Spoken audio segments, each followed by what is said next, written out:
Hello guys! Hello Fire Sign! Hello Leo Aries Sagittarius! Welcome dito sa aking channel. Kapalaran 888. Welcome guys. Alamin natin kung anong messages, vibration, gabay energy para sa inyong lahat. Okay, so paalala lang Fire Sign Leo Aries Sagittarius. Yung message natin, 3 days before, 3 days after, 3 days, 3 months, 3 weeks, basta 3 siya before or after. Okay? So, pwede siyang makaresonate sa'yo ngayon, bukas, makalawa, next week, or nakaraan na. Okay? Okay, first sign, Leo Aries Sagittarius. Meron ka ditong King of Cups. And then, meron kang Two of Wands. Okay? And then, meron ka din ditong Emperor. Ooh, it's your energy. So, sinasabi sa'yo dito ng barahan na sa araw na ito, meron kang parang kailangan pagdesisyonan. Dalawa yung options eh. Pwedeng yung iba sa inyo dyan, Fire Sign, Leo Aries Sagittarius, hindi kayo makapagdesisyon kasi between love or between your emotion and your principle. Yung prinsipyo mo sa buhay. Parang ganon. So, sa araw na ito, nakikita natin na nahahati yung puso mo sa dalawa. Parang hindi ka magkapagdesisyon kasi may ayaw kang masaktan. Pwedeng yung decision making mo is makasakit ng pamilya mo, ng ibang tao, or kung kanino man. Yung iba din sa inyo dito, kailangan yung pag-isipang mabuti, timbangin yung sitwasyon bago kayo gumawa ng desisyon. Empowerment, nakikita natin dito na yung mga Fire Sign, Leo Aries Sagittarius, binibigyan ka ng pagkakataon ng universe na magawa kung ano yung mga bagay-bagay na gusto mong gawin. Ibig sabihin, kung ano yung nasa isip mo, kung ano yung gusto mo, gawin mo siya. As Emperor, ikaw yung nasa taas eh. Ikaw yung bida, ikaw yung parang writer ng buhay mo. So kung ano yung gusto mong gawin, gawin mo siya as much as possible as much as hindi ka nakaka-apekto ng ibang tao, and as much as possible na ikaw yung magdedesisyon, hindi yung ibang tao. 'Di ba? So kung para sa iyo yung decision making, gawin mo siya. Okay? And ito naman, kalmado ngayon eh. Walang masyadong issues, emotional. Maayos yung takbo ng emotion mo. Go with the flow ka. And nakikita ko sir dito, masyado lang na aggressive ka. Parang may mga instances sa araw na ito na magiging aggressive ka sa mga decision making mo. Ingat-ingat lang. Okay? Kailangan na gamitin mo yung puso mo and yung isip mo sa pagdedesisyon. Okay?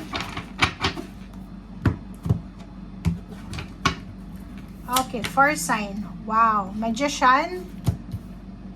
Okay, Ace of Swords. King of Swords. Okay. So, first sign, nakikita ko sa'yo dito na may hinihintay ka. It's either naghihintay ka. Yung focus mo ngayon is waiting. Diba? Pwedeng naghihintay ka ng message, naghihintay ka ng letters, confirmation, naghihintay ka siguro ng pera, payouts, bonuses, or pwedeng lump sum of money. So, ang nakikita ko sa'yo dito, ang focus mo ngayon is yung hinihintay mo. Walang iba. Walang iba man hinihintay. Yun lang yung focus mo sa ngayon. And King of Swords, yung combination kasi ng King of Swords tsaka yung Emperor, sobrang malakas siya. So, yun lang. Mag-iingat ka kasi lalo na yung mga salitang bibitawan mo sa araw na ito, kasi pwedeng may mga sensitive na individuals, like yung, halimbawa, yung kausap mo, water sign, Pisces, Scorpion, Cancer, and then earth signs, Virgo, Capricorn, and Taurus, or pwedeng Libra sa air signs. Mag-iingat ka kasi pwedeng masaktan mo sila sa mga salitang bibitawan mo. So, timbangin mo yung mga words na gagamitin mo. Kasi, yun eh, etong King of Swords tsaka Emperor, masyado siyang harsh na magsalita. Okay? So, dito yung King of Cups, sinasabi na kailangan isipin muna natin na sana yung words na lalabas sa bibig natin is hindi makasakit. Okay? Like, may gusto kang sabihin, like sa asawa mo, kung ikaw yung boss, sa mga empleyado mo, or kung ano man to, make sure na malumanay, nasa tama yung sasabihin mo. Ace of Swords, may mga good news tayo dito na posibleng hinihintay or balita.